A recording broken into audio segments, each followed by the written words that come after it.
चर्चाओं में मधुबन आश्रम रहा, विवादों के घेरे में कैसे आ गया? वहाँ के जो कर्मचारी हैं प्रेम प्रकाश राणा, जो अच्छा। अपने आप को परमानंद दास या परमानंद स्वामी, परमानंद महाराज कहते हैं।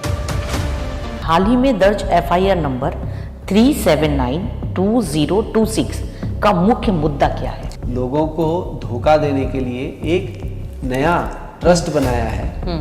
ट्रस्ट ने कुछ डिसाइड किया था? तो 2017 तक तो जैसे ट्रस्ट ने अपॉइंट किए थे भक्ति योग स्वामी, वो चला रहे थे। तो क्या उनको यह अधिकार था कि वो किसी ट्रस्टी को हटा सके? नहीं, उन्हें ये अधिकार नहीं था कि वो किसी को निकाल दें, किसी को निष्कासित कर दें या किसी को नियुक्त कर दें। इस्कॉन और मधुबन आश्रम दो अलग अलग चीजें हैं। इस्कॉन की संस्था जहाँ पर भी किसी मंदिर को बनाएगी तो वो जगह का नाम और इस्कॉन साथ में जुड़ा रहता है। नमस्कार दर्शकों, आध्यात्मिक लाइव में आपका स्वागत है। कभी आपने सोचा है जिस मंदिर में लोग शांति ढूंढने जाते हैं, अगर उसी मंदिर के अंदर विवाद, विश्वासघात और सत्ता की लड़ाई शुरू हो जाए तो क्या होता है? आज की कहानी सिर्फ एक आश्रम की नहीं है, ये कहानी श्रद्धा बनाम स्वार्थ की, सेवा बनाम सत्ता की और उनके भक्तों की जो आज भी केवल श्री कृष्ण की शरण चाहते हैं। आज हमारे साथ हैं इस्कॉन से हरे कृष्णा दास गुरु जी। प्रभु जी, आपका हमारे स्टूडियो में बहुत बहुत स्वागत है। धन्यवाद पुनीता जी। तो इस्कॉन जो टेम्पल है, इस्कॉन की जो महिमा है, मुझे लगता है सभी उससे बहुत अच्छी तरीके से वाजिद हैं। तो मैं आपसे एक छोटा सा एक सवाल पहले पूछना चाह रही हूँ। सबसे पहले आम लोगों को सरल भाषा में बताइए कि इस्कॉन मधुबन आश्रम क्या है? वास्तव में इस्कॉन मधुबन आश्रम एक आध्यात्मिक केंद्र है ऋषिकेश की पवित्र भूमि तीर्थ नगरी में। और इस्कॉन तो हम सब जानते हैं। इस्कॉन अंतर्राष्ट्रीय कृष्ण भावनामृत संघ, जो कि श्रील प्रभुपाद ने 60 वर्ष पहले स्थापित किया था। इस साल उनका 60वीं वर्षगांठ है, 1966 से अभी 2026 में। और ऋषिकेश में ये एक इस्कॉन से संबंधित ये एक ऐसा कह सकते हैं हम लोग एक आध्यात्मिक केंद्र है, जहाँ पर लोग आके और कृष्ण भक्ति के बारे में जान सकते हैं। और चार धाम यात्रा में जब भी लोग जाते हैं तो यहाँ पर रुक के और यहाँ पर दर्शन करते हैं और भगवद गीता और आध्यात्म के बारे में जानकारी लेते हैं। अच्छा, तो जैसे अभी हाल ही में मधुबन आश्रम को लेकर कई विवाद सामने आए हैं, जैसे लोगों ने देखा भी है, काफी विवाद चल भी रहा है उस पर। तो मैं चाहूंगी कि आप डिटेल्स में बताएं इस्कॉन मधुबन आश्रम का बैकग्राउंड क्या है। जैसे मैंने बताया कि श्रील प्रभुपाद ने 1966 में अमेरिका में जाकर ये संस्था स्थापित की, अंतर्राष्ट्रीय कृष्ण भावनामृत संघ, जिसे international society for Krishna consciousness, तो उसका शॉर्ट फॉर्म है इस्कॉन। और शुरुआत में श्रील प्रभुपाद के जो अनुयायी थे वो अधिकतर अमेरिकन जो हिप्पीज़ उस समय जो कहते हैं, जो यंग बॉयज़ और गर्ल्स थे। और उनमें से अधिकतर जो फिर बाद में उन्होंने आध्यात्म को बहुत सीरियसली लिया, उनमें से एक थे कीथ, जिनका फिर बाद में उन्होंने सभी लोग ने दीक्षा ली। तो दीक्षा में उनका फिर नाम हो गया कीर्तनानंद स्वामी। जब उन्होंने संन्यास लिया तो उनको कीर्तनानंद स्वामी के नाम से संबोधित करने लगे। और प्रभुपाद 1977 में 1977 में उन्होंने शरीर छोड़ दिया। तो उनके तिरोभाव के बाद पूरी संस्था को प्रभुपाद के निर्देशानुसार एक गवर्निंग बॉडी कमीशन कहते हैं, जीबीसी, तो उसके अंतर्गत उसे चलाते हैं। और कीर्तनानंद स्वामी भी उसी गवर्निंग बॉडी कमीशन के एक मेंबर थे। तो उनके अनुयायी कीर्तनानंद स्वामी के जो शिष्य हैं वो पूरे विश्व में अलग अलग जगह थे, और विशेष रूप से मुंबई शहर में और काफ़ी इन्फ्लुएंशियल इंडस्ट्रियलिस्ट जैसे एनडी देसाई, जो अपार इंडस्ट्रीज़ के मालिक हैं, और ऋषिकेश मफतलाल, अरविंद मफतलाल ग्रुप के जो चेयरमैन हैं, और एक बहुत ही influential advocate doctor advocate R.K. Maheshwari. तो इस तरह से काफ़ी सारे उनके डिसाइपल्स थे। और जैसे आपने पूछा कि कुछ कंट्रोवर्सी, सो बेसिकली 1985-86 में ऐसी कुछ चीज़ें होने लगी जिससे कि कीर्तनानंद स्वामी, जिनके वो शिष्य थे सभी, उनके ऊपर कुछ ऐसे आरोप थे जिसके लिए कुछ इन्वेस्टिगेशन चल रही थी इस्कॉन GBC के स्तर पर। और उसमें ऐसा उन्हें अंदेशा था कि ऐसा कुछ डिसिप्लिनरी एक्शन लिया जा सकता है उनके प्रति, कि जिससे कि हो सकता है उन्हें इस्कॉन से सस्पेंड कर दिया जाए। तो उनके शिष्यों ने ऐसा सोचा कि अगर ऐसी परिस्थिति हुई तो हम हमारे गुरु के जो शिक्षाएं हैं उनको आगे बढ़ाने के लिए हम लोग एक अलग संस्था बना लेते हैं जिसके अंतर्गत हम लोग चलाते रहेंगे। और अगर ऐसी परिस्थिति ना हुई तो फिर हम लोग वापस इस्कॉन के साथ ही सेवा करते रहेंगे। तो उन्होंने 1986 में मुंबई में ISKCON new Vrindavan east trust नाम का एक ट्रस्ट बनाया, जो पब्लिक चैरिटेबल ट्रस्ट है। महाराष्ट्र पब्लिक ट्रस्ट एक्ट में उसको रजिस्टर किया और उसके अंतर्गत ये लोग ये प्रचार, जो कृष्ण भक्ति का प्रचार है जो इस्कॉन करता है, वो करते रहे। और उसके ये ट्रस्ट के माध्यम से भारत में अलग अलग जगह पर, जैसे गुड़गांव में, कुरुक्षेत्र में और ऋषिकेश में भी ये संपत्ति खरीदी 1988 में, जहाँ पर मधुबन आश्रम को स्थापित किया। अच्छा, तो लेकिन अभी रिसेंटली जैसे काफ़ी जगह चर्चाओं में मधुबन आश्रम रहा, विवादों के घेरे में रहा, तो ये क्या है, विवादों के घेरे में कैसे आ गया? वास्तव में भक्तियोग स्वामी जी जब तक थे वो काफ़ी अच्छे, उनके आध्यात्मिक तरह से वो प्रवचन भी करते थे। काफ़ी सारे उन्होंने कार्यक्रम किए, रथ यात्राएं करते थे। अच्छा। ऋषिकेश में जो जन्माष्टमी के कार्यक्रम है वो सब जैसे इस्कॉन चलता है और संस्था जैसे जैसे निर्देश होते थे वैसे करते थे। उनके देहांत आकस्मिक 2017 में जनवरी में उनको एक बीमारी लगी। अच्छा। और फिर वो 2017 में उनका देहांत हो गया। देहांत के तुरंत बाद विवाद चालू हो गए। कैसे?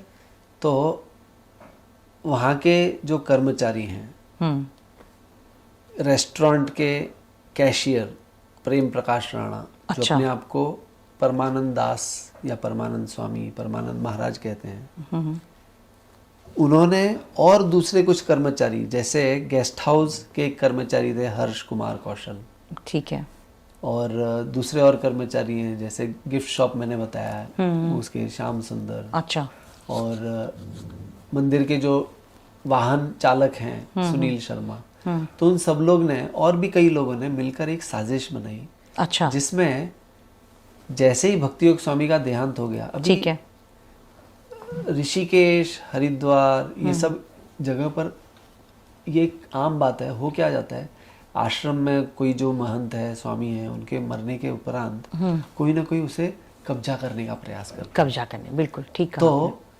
लगभग हमने तो सुना है कई बनी बनाई चीज मिल रही है। 90% आश्रमों की ऐसी हालत है। बिल्कुल बिल्कुल। तो उन्होंने एक ऐसी साजिश की कि जिससे किसी से कहलवा दिया कि स्वामी जी मरते समय ये कैशियर जो है उसे उसका नाम लेके गए कि इसने बहुत मेरी सेवा की है, इसके लिए इसे अगला मंदिर का मैनेजर बना दिया जाए जो मंदिर की देखरेख करेगा। अच्छा, जबकि तो विवाद ये है कि मंदिर जो है, ये आश्रम मधुबन आश्रम जो है वो तो ट्रस्ट है, ट्रस्ट है, बिल्कुल। और ट्रस्टीज के निर्देशानुसार ही चल सकता है।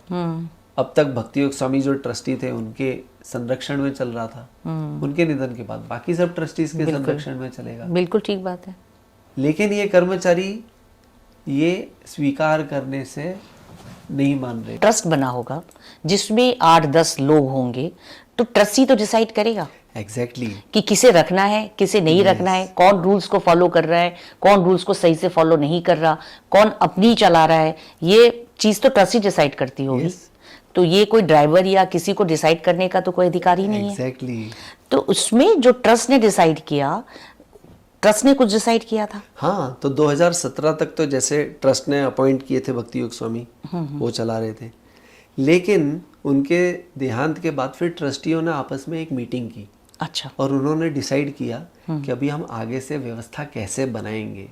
और उस क्रम में जब उन्होंने उनके एक ट्रस्टी को यहाँ पर भेजा था ऋषिकेश में, तब उन्हें ये समझ में आया कि अरे इस तरह से ये ऑलरेडी ये ड्राइवर ने और जो गेस्ट हाउस का एक कर्मचारी था हर्ष कुमार कौशल ने, और ये प्रेम प्रकाश राणा जो कैशियर था रेस्टोरेंट का, और दूसरा और एक है श्याम सुंदर जो गिफ्ट शॉप का देखरेख करता था, ये सब लोगों ने अपने और भी अन्य लोग हैं जिनके मिलके कुछ प्लान बना के और ये षड्यंत्र करके और ये घोषित कर दिया। तो जब ट्रस्टीज को ये ज्ञान हुआ, संज्ञान हुआ, तो उन्होंने मुझे याद है मैं 2018 में और एक ट्रस्टी हमारी जो सीनियर फाउंडिंग ट्रस्टी हैं महेश्वरी जी, उनके साथ आया था और इसे समझाया था कि देखो तुम कर्मचारी थे और किसी तरह से तुम अपने ही मनगढ़ंत तरीके से आप ब्रह्मचारी बन गए, लेकिन ट्रस्टियों के साथ आपको मिलकर सेवा करनी चाहिए। यानी कि वो जो बंदा है जिसकी बात आप कर रहे हैं वो हावी हो गया। हाँ, मतलब लोगों को, काफी लोगों को इकट्ठा करना पड़ा, काफी कलह हुआ, क्लेश हुआ, मतलब काफी चीजें हुई। उसके बाद आप लोगों ने फाइनली फिर क्या डिसाइड किया? तो फिर हम लोग ने फिर एक बैठक में हमने ये रिजोल्यूशन पास किया कि ये जो अनऑथोराइज्ड तरह से ये प्रबंधन कर रहे हैं तो हम इन्हें निष्कासित कर देंगे। जिस तरह से भी बैठे हैं अनऑथोराइज्ड, ऑथोराइज्ड, क्योंकि भक्ति योग स्वामी ने अपॉइंट किया, किस तरह से अपॉइंट किया, उन्होंने कुछ कागजात बनाए नहीं बनाए वो हमें तब नहीं मालूम था। ठीक। तो हमने उन्हें रिजोल्यूशन पास करके निष्कासित कर दिया। 2017 में स्वामी जी के देहांत के बाद और हम ट्रस्टियों ने ये निर्णय लिया कि अभी आगे की व्यवस्था कैसे होगी। ठीक। तो उसके लिए हम वहाँ पर पहुँचे। अच्छा। और मंदिर में देखा कि व्यवस्था कैसे चल रही है, और उसके सुधारने के लिए जब हमने इन सब लोगों से संपर्क किया और कहा कि आप ट्रस्टियों के साथ मिलकर व्यवस्था कीजिए, तो उन्होंने हम पे ही प्रश्न उठाया कि आप तो ट्रस्टी हो ही नहीं। अच्छा। और उसका बेसिस क्या था? वो कहने लगे कि हमारे जो गुरु जी थे भक्ति योग स्वामी, उनके गुरु ने आप लोगों को तो उनके 1995 में 2 पत्रों से आपको अयोग्य घोषित कर दिया था, आपको अयोग्य बताकर, और आपको कहा था आप तो ट्रस्टी हो ही नहीं। तो वास्तव में इसकी एक बैक स्टोरी ऐसी है कि 95 में जो ये ट्रस्ट जो बना था 86 में, तो उसमें भक्ति पाद को एक नैतिक आधार पर, क्योंकि उनके गुरु थे सबके, उनको एक ये रोल दिया गया था कि जब भी अगर कोई आध्यात्मिक या धार्मिक मामलों पर अगर कोई असहमति हो जाए ट्रस्टियों में, तो गुरुजी को संपर्क करेंगे और वो एक मध्यस्थ की तरह जो भी विवाद होंगे उसको सुलझाएंगे और उनका जो निर्णय होगा वो फाइनल होगा। ठीक है। और उसमें ये भी था कि ट्रस्ट के कुछ नियमावली में ये दिया गया है कि किस आधार पर कोई ट्रस्टी बन सकता है, उसकी क्या योग्यता है। तो उन्हें ये भी अधिकार दिया गया था कि वो बता सकते हैं कौन योग्य है ट्रस्टीशिप के लिए और कौन योग्य नहीं है। तो जब 1995 में और उस दौरान कुछ ऐसी चीज़ें आई उभर कर कि जिससे कि ट्रस्टियों के बीच में डिवाइड हो गया। 6 ट्रस्टियों ने भक्तिपाद को गुरु मानने से अस्वीकार कर दिया, क्योंकि 93 में कीर्तानंद स्वामी भक्तिपाद ने एक पत्र द्वारा कहा था कि मैं कुछ तपस्या करना चाहता हूँ, पश्चाताप करना चाहता हूँ, क्योंकि मुझसे कुछ गलतियाँ हुई हैं और इसीलिए मैं सब शिष्यों से पूरे विश्व भर के कह रहा हूँ कि मुझे गुरु की तरह स्वीकार न करें। अच्छा। तो 8 ट्रस्टियों में से जो 2 डिविजन्स हो गए, तो 6 ट्रस्टी जो मेजॉरिटी थे और 2 ट्रस्टी जो माइनॉरिटी थे, उसमें से भक्ति योग स्वामी थे और अन्य एक और ट्रस्टी थे। ठीक। तो 95 में जब ये 2-3 साल से कुछ ट्रस्ट के संचालन में बहुत समस्याएं आने लग गई, क्योंकि 2 गुट हो गए।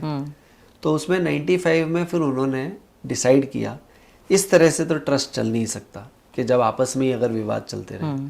तो ट्रस्ट डीड में एक क्लॉज था शुरुआत से ही कि अगर ट्रस्ट चलाने में समस्या होती है, ट्रस्ट बंद होना हो, तो ट्रस्ट की सारी संपत्ति ISKCON, international society for Krishna consciousness, उसको ट्रांसफर कर दी जाए, ठीक। क्योंकि वास्तव में ये जो ट्रस्ट बना है इसका भी जो मूल है वो इस्कॉन से ही है। इस्कॉन से। तो एक तरह से ऐसा कह सकते हैं कि वो एक सिस्टर कंसर्न है या इस्कॉन की एक संबंधित संस्था है। बिल्कुल।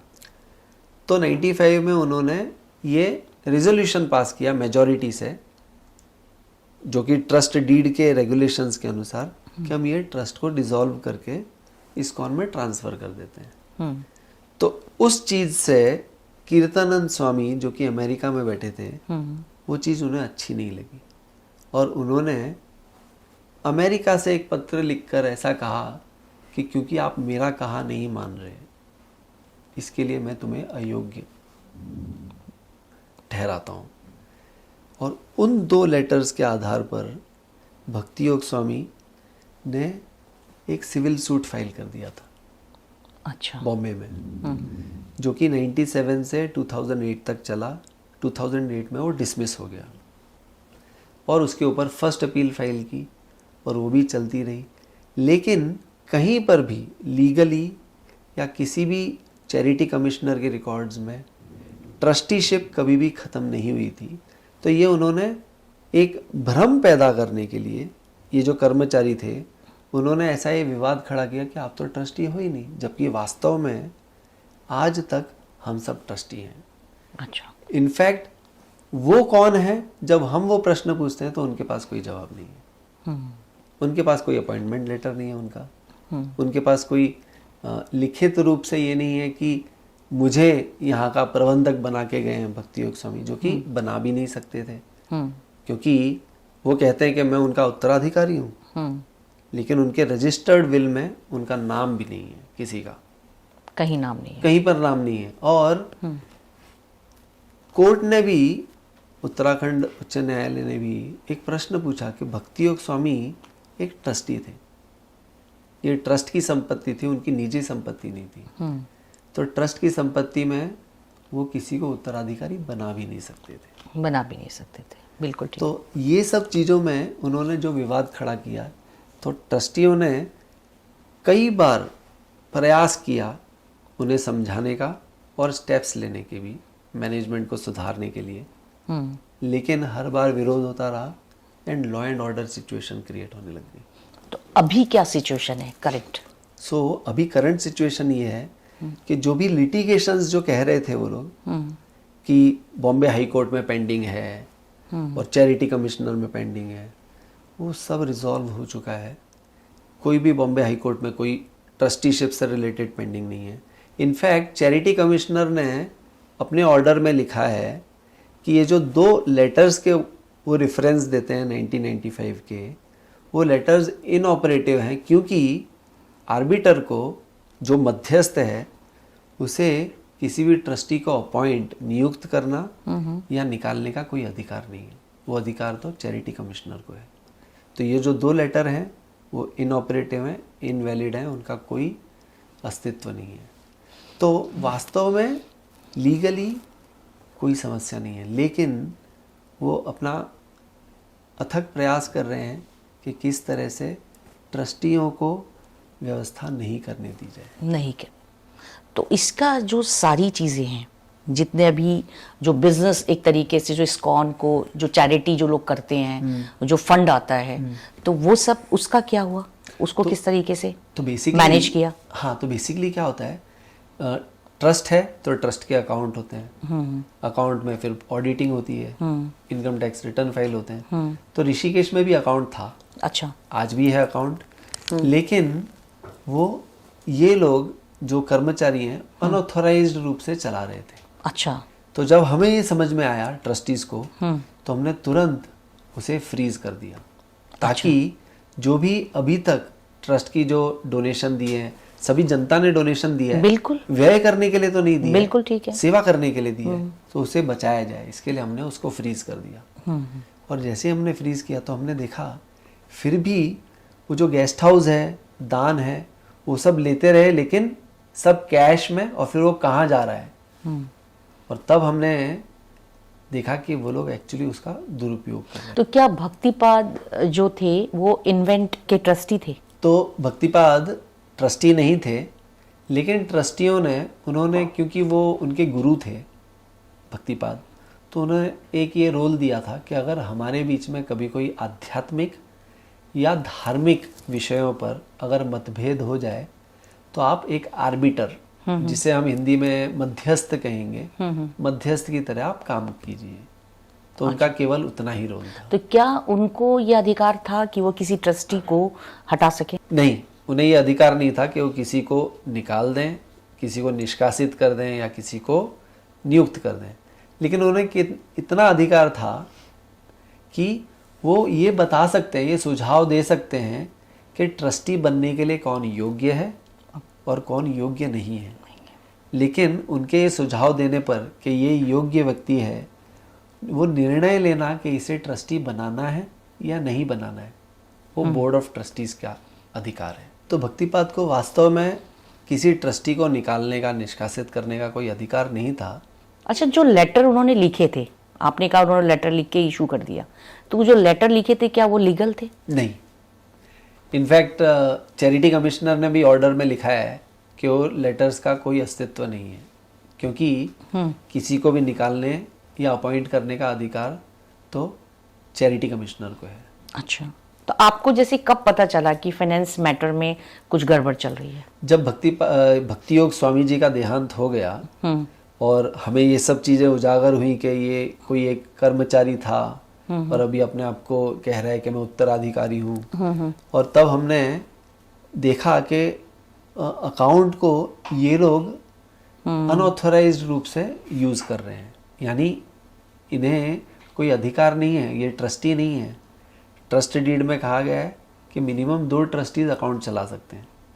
लेकिन भक्ति योग स्वामी के देहांत के बाद वो अकाउंट जो ऑथराइज सिग्नेटरीज थे उसमें तो केवल एक ही ट्रस्टी थे, राजू बजाज। फिर भी वो ट्रस्ट अकाउंट चल रहा था। तो तब हमने उसे फ्रीज किया। जो ट्रस्टी हैं, मतलब जो इसके जो देख रहे थे, सारी चीज़ें देख रेख कर रहे थे, तो उन्होंने बहुत स्ट्रांगली कोशिश नहीं की उन पे?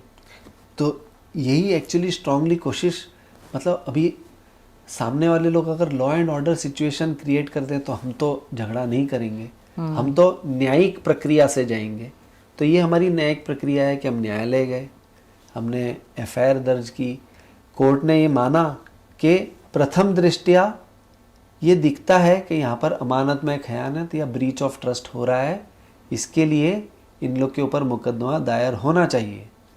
इसको ओपोजिशन में वो सुप्रीम कोर्ट तक गए थे, लेकिन सुप्रीम कोर्ट ने भी ऑर्डर पास किया कि इसमें हम लोग इंटरफेरेंस नहीं करेंगे, ट्रायल होना चाहिए। तो अभी आपको क्या लग रहा है? हमारा वास्तव में जो मैटर है न्यायालय के सामने वो है क्रिमिनल एक्शन है, जहाँ पर क्रिमिनल ब्रीच ऑफ ट्रस्ट हो रही है और पैसे का दुरुपयोग हो रहा है। मंदिर में आने वाली जो आय है उसको किसी तरह से प्राइवेट अकाउंट्स में डाला जा रहा है। हमारा मुद्दा मेन न्यायालय के सामने क्रिमिनल था, लेकिन वो न्यायालय में ऐसा बताने का प्रयास कर रहे हैं कि ये मामला तो वास्तव में सिविल है। न्यायालय के सामने हम गए हैं, वो क्रिमिनल मैटर में गए हैं। किसके विरुद्ध? परमानंद दास उर्फ प्रेम प्रकाश राणा, हर्ष कुमार कौशल और सुनील शर्मा। मामला ये है कि इन लोगों ने क्रिमिनल ब्रीच ऑफ ट्रस्ट किया है, मंदिर के जो आश्रम में आने वाली जो इनकम है उसको दुरुपयोग करके और प्राइवेट अकाउंट्स में डाला है। अच्छा, ये क्लियर क्रिमिनल केस है। लेकिन जब वो न्यायालय में गए तो उन्होंने कहा है कि वास्तव में हमने तो कुछ क्रिमिनल चीज़ नहीं की है, ये तो सिविल मामला है। और वो बताने का प्रयास कर रहे हैं कि देखिए कि ये लोग तो कोई ट्रस्टी है नहीं, कोई ट्रस्टी बचा नहीं, तो ट्रस्ट तो नहीं चल रहा, ट्रस्ट डिफंक्ट है। और ये संपत्ति जो ट्रस्ट ने खरीदी थी, उन्होंने एक्चुअली इसके ऊपर प्रेम प्रकाश राणा ने एक सिविल सूट फाइल किया है जिसमें वो डिक्लेरेशन मांग रहा है कि ये संपत्ति जो ट्रस्ट ने खरीदी थी, जो ट्रस्ट के नाम पे है, लेकिन अभी वो भगवान की है, क्योंकि इसके ऊपर मंदिर बना दिया है भगवान का, ट्रस्ट ने बनाया। ठीक है, ठीक है। मंदिर की जो संपत्ति है, मंदिर है, गेस्ट हाउस है, ट्रस्टी बनाते हैं। हाँ, ट्रस्टी बनाते हैं और ट्रस्ट के अकाउंट्स में उसे एसेट्स की तरह बताया गया है कि ये एसेट है मंदिर ट्रस्ट का। अच्छा, लेकिन वो कह रहे हैं, वो दावा ये प्रस्तुत कर रहे हैं सिविल कोर्ट में, संपत्ति जो है, मंदिर जो है, वो अभी भगवान का है और मैं भगवान का पुजारी हूँ। तो इसके लिए मुझे अधिकार है मंदिर और मंदिर की जो संपत्ति है उसका प्रबंधन का, इसके लिए मुझे प्रबंधक घोषित कर दिया जाए। और वो सुन के तो न्यायालय ने पूछा कि आपको प्रबंधक किसने बनाया, आपको ये अधिकार किसने दिया? तो उन्होंने कहा भक्ति योग स्वामी मरते समय ये इच्छा प्रकट करके गए थे। तो वास्तव में मैं उस समय कोर्ट में था, तो जो जज साहब हैं उन्होंने सभी लोग को देख के कहा, अरे अगर स्वामी जी मरते समय आपको बोल जाते कि ऋषिकेश तुम्हारा है, तो क्या ऋषिकेश पे आप अधिपत्य जमाते? फिर तो बोले कल को कोई बोलेगा ताजमहल मैंने इसको दे दिया मरते समय, तो क्या ताजमहल क्लेम करने लगेगा? बोले ये ट्रस्ट की संपत्ति है। ट्रस्ट की संपत्ति अगर उन्होंने इच्छा भी प्रकट की तो किसी की हो नहीं सकती, वो तो ट्रस्ट की है और ट्रस्टीज डिसाइड करेंगे। तो वास्तव में वो चाह रहे हैं प्रेम प्रकाश राणा कि मैं किसी न किसी तरह से ये जो प्रबंधन है ट्रस्ट का उसके ऊपर कंट्रोल मैं जाने नहीं दूं और ट्रस्टीज लोग को अंदर एंटर करने नहीं दूं। ठीक बात है, बिल्कुल। अच्छा, एक चीज और बताइए, हाल ही में दर्ज FIR नंबर 3792026 का मुख्य मुद्दा क्या है? तो वास्तव में ये जो FIR है ये मुंबई में दर्ज हुई है और ट्रस्टीज को उनके ही एक प्रेम प्रकाश राणा के एडवोकेट ने पत्र लिखा है और उसमें उन्होंने खुलासा किया है कि हम लोग ने एक नया ट्रस्ट बनाया है। अच्छा। नव मधुबन आश्रम ट्रस्ट, जो कि कुछ सालों पहले बनाया गया है। और वो कह रहे हैं कि ISKCON new Vrindavan east trust, जिसका ये मधुबन आश्रम है, वो तो अभी नहीं रहा और अभी ये ट्रस्ट हमारा ट्रस्ट है और हम इससे ये मधुबन आश्रम चला रहे हैं। तो मामला एक्चुअली ये FIR का ये है कि इन लोग ने क्रिमिनल इम्पर्सोनेशन यानी लोगों को धोखा देने के लिए एक नया ट्रस्ट बनाया है जो कि पुराने जो मधुबन आश्रम है उसके नाम से मिलता जुलता है, नव मधुबन आश्रम ट्रस्ट। तो लोग जब आते हैं तो उनको लगता है अरे ये तो वही मधुबन आश्रम है और वो हमारा ही लोगो यूज करते हैं मधुबन आश्रम का उनके सब एडवर्टाइजमेंट्स में और QR कोड वो देते हैं नव मधुबन आश्रम ट्रस्ट का, जो कि एक नया फ्रॉड्यूलेंट ट्रस्ट बनाया गया है। अच्छा। और वो मधुबन आश्रम की संपत्ति में ही उसका एड्रेस देके बनाया है without any permission from the trustees. कि QR कोड कोई जाता है, मतलब चेंज कर दिया है, QR कोड अलग हो गया है, अकाउंट नंबर डिटेल्स चेंज कर दी है, तो फंड जो है कहीं भी जा रहा है, मतलब किसी को कुछ नहीं पता कहाँ जा रहा है। तो मुझे लगता है कि जो मधुबन आश्रम में लोग आते हैं, जो वहाँ पे भक्त आते हैं, तो उनसे आप एक अपील कर सकते हैं, आप उनको बता सकते हैं कि वो उस ट्रस्ट में कोई अभी पेमेंट ना दे जब तक कुछ लीगल इशू चल रहे हैं। तो वास्तव में आपने जो सोचा वो सही सोचा है। हमने भी हमारी जो ऑफिशियल वेबसाइट है उस पर हमने डिस्क्लेमर डाल के रखा है कि कोई भी मंदिर में जब आए तो जाने कि मधुबन आश्रम जो गेस्ट हाउस है उसको अभी हम ट्रस्ट ऑपरेट नहीं कर रहा है। आप कोई भी पेमेंट्स करोगे तो आप ध्यान दीजिए आप कहाँ पर आपका पेमेंट जा रहा है, क्योंकि यहाँ पर फ्रॉड चल रहा है। वो डिस्क्लेमर हमारे ट्रस्ट के जो ऑफिशियल वेबसाइट है madhubanashram.org उस पर आज भी है। और वास्तव में कोई भी जब जाता है, जैसे अगर आप मधुबन आश्रम गेस्ट हाउस में रहने के लिए गए तो आप तो सोच के जाते हो मधुबन आश्रम का गेस्ट हाउस है, इस्कॉन का गेस्ट हाउस है, बिल्कुल। लेकिन कई बार वो लोग जो आप जो दे रहे हो रहने के लिए, जो रेंट दे रहे हो, तो वो उसे पर्सनल अकाउंट में ले रहे हैं। अच्छा। मतलब जो सामने रिसेप्शनिस्ट बैठा है वो अपना QR कोड देके अच्छा, पैसा उसे तो ले नहीं रहा है। पता ना, जो पब्लिक गई है उसे तो नहीं मालूम, पब्लिक को वो नहीं तो मालूम। पैसे दे रही है, हाँ। है ना, लेकिन उनको नहीं मालूम, लेकिन उनको अवेयर करना भी जरूरी है Yes. कि ये फ्रॉड हो रहा है, ये गलत हो रहा है। Yes. तो ये इस टाइप से वो ना करें। आप हमारे पॉडकास्ट के माध्यम से आप ये मैसेज ऑडियंस में डायरेक्ट हमारे इसमें दे सकते हैं। तो जैसे पुनीता जी ने कहा, वास्तव में मधुबन आश्रम में जो भी जाने वाले हैं, चाहे वो इस्कॉन के लाइफ मेंबर्स हैं, भक्तगण हैं या कोई भी यात्री हैं, उन्हें ये आगाह करना चाहते हैं हम लोग कि वहाँ पर आप कोई भी दान राशि दोगे, चाहे आप कैश दो या फिर आप QR कोड से दो, आप ये जानिए कि वो वास्तव में ISKCON new Vrindavan east trust के अकाउंट में नहीं आ रहा है, वो किसी के पर्सनल अकाउंट में जा रहा है या फिर ये तथाकथित जो नया ट्रस्ट बना दिया है, जो फ्रॉड्यूलेंटली बनाया है, उस अकाउंट में जा रहा है या फिर किसी के पर्सनल अकाउंट में जा रहा है। तो आप ऐसे फाइनेंशियल ट्रांजैक्शंस मधुबन आश्रम में जाके मत कीजिए।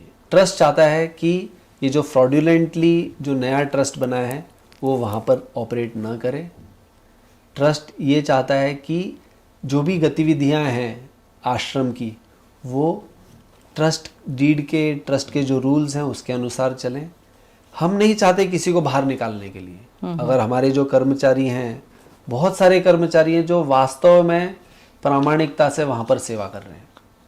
ये ऐसे कुछ गिने चुने कुछ जो ऊपर बैठे हुए हैं वो लोग ही हैं ऐसे, जो लोग अपने पर्सनल गेन के लिए ये पूरा ऐसा षड्यंत्र रच रहे हैं। लेकिन जो प्रामाणिकता से सेवा करना चाहते हैं वो अब भी सेवा करते रहें, हमारे साथ मिलके सेवा करें। इनफैक्ट मैं तो ये भी कहूँगा प्रेम प्रकाश राणा को, हर्ष को, सुनील को कि अगर वो हमारे बताए हुए तरीके से सिस्टम से काम करें तो हम उन्हें भी सैलरी पे रखेंगे, उन्हें भी सेवा में रखेंगे। हमें उनसे पर्सनल कोई रंजिश नहीं है, लेकिन रूल्स के हिसाब से करें। कोई पर्सनल गेन के लिए, न तो मैं पर्सनल गेन के लिए हूँ न वो पर्सनल गेन के लिए हैं। बहुत ही अच्छा लगा आपसे बातचीत करके। आप आध्यात्मिक लाइव के स्टूडियो में आए, आपका बहुत बहुत धन्यवाद। धन्यवाद प्रभु जी, आपका बहुत बहुत धन्यवाद। अगर आप भी मानते हैं कि धर्म स्थलों में ट्रांसपेरेंसी और शांति होनी चाहिए तो इस वीडियो को ज़्यादा से ज़्यादा शेयर कीजिए, क्योंकि यह केवल एक आश्रम की कहानी नहीं, ये हर उस भक्त की आवाज़ है जो भगवान के घर में राजनीति नहीं, शांति चाहता है। हरे कृष्णा।